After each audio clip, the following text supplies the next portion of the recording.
Senhor, nós nos colocamos em Tua presença para mais um dia de devocional.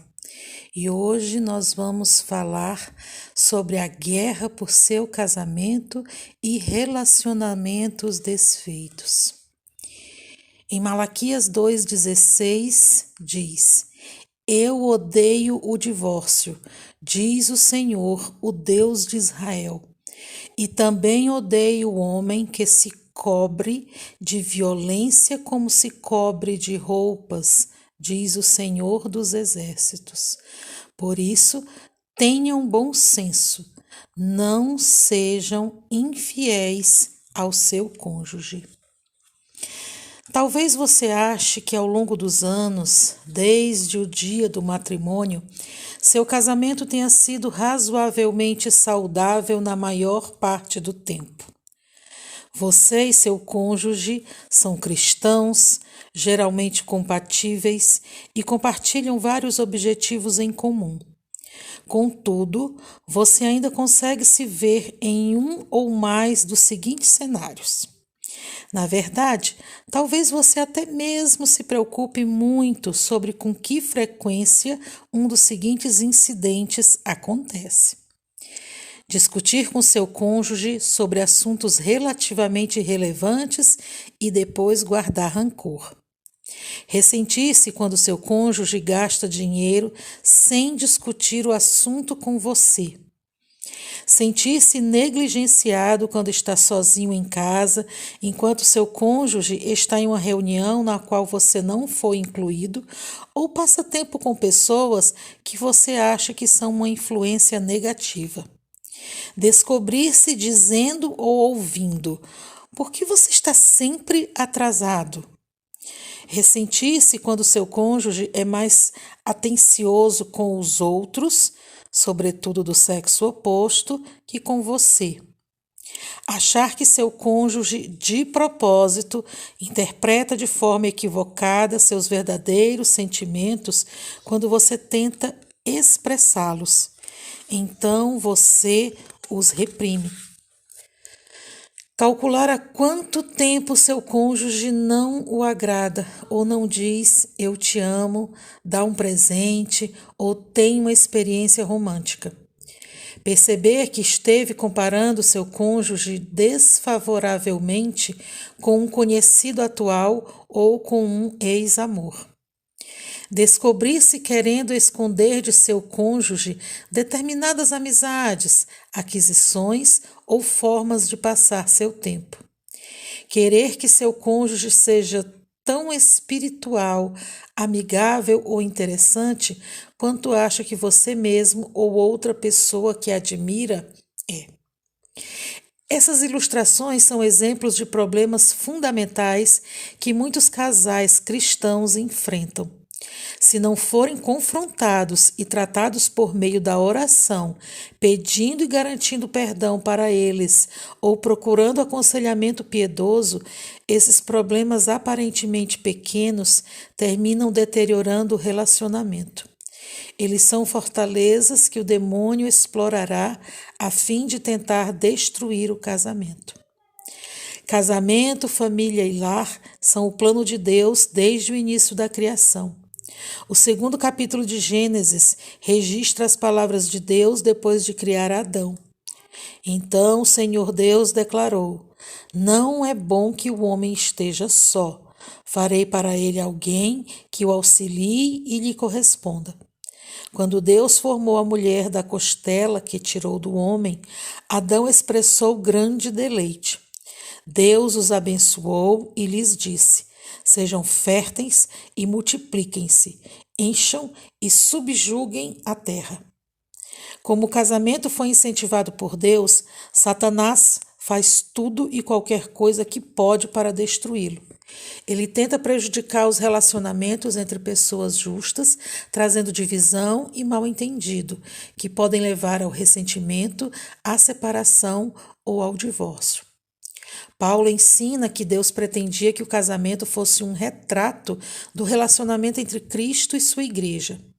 Será que é de surpreender que Satanás ataque os casamentos tentando destruí-los? Ou que tente destruir o fruto do casamento, nossos filhos? Deus quer que estejamos conscientes dos esquemas de Satanás e que nos guardemos contra eles.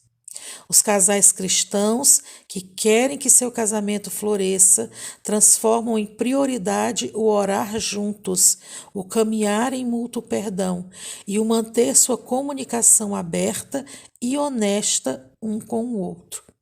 Se somos casados, precisamos focalizar nosso relacionamento conjugal. Uma vez que o nosso relacionamento com o nosso cônjuge tem de ser nosso único foco sexual, é para isso que precisamos dirigir nossa atenção. Edificar um casamento bom é trabalhoso. Todo casamento começa com a união de duas pessoas incompatíveis em um relacionamento impossível. A obrigação que Deus nos dá no casamento é transformá-lo em algo belo. Com a graça de Deus, isso pode ser feito. No projeto de Deus, a união sexual do casal faz com que eles se tornem uma só carne, o que significa que os dois são ligados ou colados. No que diz respeito às relações sexuais fora do casamento, Paulo escreve: Vocês não sabem que aquele que se une a uma prostituta é um corpo com ela? Pois, como está escrito, os dois serão uma só carne. Fujam da imoralidade sexual. Quem peca sexualmente, peca contra o seu próprio corpo. O autor da Epístola aos Hebreus coloca esse ponto da seguinte maneira: o casamento deve ser honrado por todos, o leito conjugal conservado puro, pois Deus julgará os imorais e os adúlteros. Claramente, Deus quer que os cônjuges sejam sexualmente fiéis um ao outro. Para se proteger de ataques nessa área, os cristãos sábios sabem que devem investir para manter o relacionamento forte, espiritual e emocionalmente. Embora não exista nenhuma fórmula para orar por um marido infiel, há exemplos bíblicos que nos apontam estratégias poderosas de oração. Uma história conta como Deus interveio em favor de Oséias, marido cuja esposa lhe era infiel. Pois ela disse: Irei atrás dos meus amantes, que me dão comida, água, lã, linho, azeite e bebida. Por isso, bloquearei o seu caminho com espinheiros. Eu a cercarei de tal modo que ela não poderá encontrar o seu caminho. Ela correrá atrás dos seus amantes, mas não os alcançará. Procurará por eles, mas não os encontrará. Então ela dirá: Voltarei a estar com meu marido, como no início, pois eu estava bem melhor do que agora. Deus disse a Oséias que bloquearia o caminho de Gomer com espinhos para que seus amantes perdessem o interesse nela. Foi exatamente isso que aconteceu. Deus cercou-a e impediu Gomer e seus amantes de se encontrarem. Essa barreira protetora resultou na mudança do coração de Gomer. A história de Oséias serve de padrão para aqueles que oram pelo marido infiel ou esposa infiel ou por alguém em um relacionamento adúltero. Ninguém consegue superar a determinação obstinada de um cônjuge que quer cometer adultério. O que podemos fazer é pedir que Deus intervenha como só Ele pode. Ore para que o Senhor prenda a atenção dessa pessoa, construa uma barreira entre o cônjuge infiel e sua amante e ponha um cristão firme no caminho da pessoa rebelde para falar a palavra de Deus acerca da situação. É essencial que o cônjuge infiel que retorna ao seu companheiro quebre os laços profanos estabelecidos por meio de qualquer relacionamento sexual ilícito. Para fazer isso, o cônjuge que retorna tem de fazer o seguinte: arrepender-se por desobedecer à lei de Deus, pedir perdão a Deus por cada caso amoroso, mencionando em oração o nome das pessoas com quem teve relações sexuais fora do casamento. Declarar em nome de Jesus que todos os laços passados agora estão desfeitos e não mais o afetarão. Ordenar que todo espírito impuro associado aos relacionamentos passados ilícitos o deixem em nome de Jesus. O demônio não tem mais direitos nessa área de sua vida, porque ela está sob o sangue de Jesus. Agradecer a Deus por seu perdão, purificação e por seu cônjuge que o aceitou de volta. Pedir ao Senhor para fortalecê-lo, a fim de que possa caminhar em liberdade e não se deixar submeter novamente a um jugo de escravidão. Algumas famílias são constantemente atacadas por brigas, raivas, amarguras ou tensão, porque um ou mais de seus membros abre a porta para o inimigo. Essa divisão, com frequência, deve-se à própria desobediência obstinada, rebelião, ciúme, imoralidade, envolvimento com o oculto, idolatria, orgulho, egoísmo ou abuso de substâncias químicas, para mencionar apenas alguns possíveis culpados. O inimigo aproveita qualquer fortaleza disponível para ter acesso aos nossos relacionamentos mais íntimos. Se sua família exibe algum padrão específico de pecado, como adultério, incesto, vício ou envolvimento com o oculto, talvez precise interromper o poder desse pecado específico em oração. Neemias, antes de retornar a Jerusalém para reconstruir o muro da terra dos seus ancestrais, chorou, pranteou, jejuou, orou e confessou os pecados de seus pais. Embora não possamos forçar um adulto a desistir de uma escolha de pecar, podemos prevenir que a desobediência de outra pessoa arruine nosso relacionamento com o Senhor e roube nossa alegria. O fator determinante na restauração de qualquer relacionamento é o perdão. Nenhuma liberdade se compara à que temos quando decidimos perdoar alguém contra quem guardamos ressentimento porque essa pessoa nos feriu de alguma maneira. Isso libera a outra pessoa de nosso julgamento e também nos liberta do pecado venenoso da inclemência. Essa libertação permite que Deus lide mais diretamente com o ofensor sem interferência. Um professor de Bíblia declarou: perdoar é como absolver um acusado, absolvendo-o mesmo que seja culpado e lidando com ele como se fosse inocente.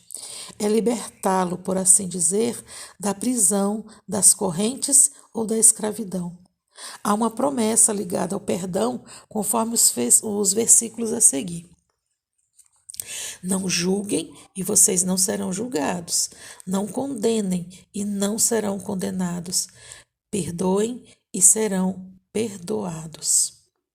O perdão também pode ser definido como incondicionalmente conceder ou garantir nosso favor ao abrir mão de nosso desejo de acertar as contas com alguém. Observamos essa perspectiva modelada na carta de Paulo aos Efésios. Livrem-se de toda amargura, indignação, ira, gritaria e calúnia, bem como de toda maldade. Sejam bondosos e compassíveis uns com os outros, perdoando-se mutualmente, assim como Deus os perdoou em Cristo. Muitas mulheres encontram-se em situação de divórcio não por culpa delas mesmas e, infelizmente, talvez tenham ficado com a sensação de que são pessoas de segunda classe. Mas Deus vê o coração delas e conhece sua vergonha e as conforta com seu novo papel de solteiras. Mesmo no pior cenário, Deus as fortalece e sustenta, independentemente do curso de ação que seu cônjuge escolha. Deus é fiel. Deus é fiel na nossa vida, em nome de Jesus. Vamos orar para evitar as brigas em nosso lar. Senhor, dê-me sabedoria para ajudar a reparar as rupturas e os relacionamentos desfeitos, que eu não participe de brigas e discussões. Quero agradar ao Senhor e também ser um bom exemplo para os outros, sobretudo para meu cônjuge e os membros de minha família.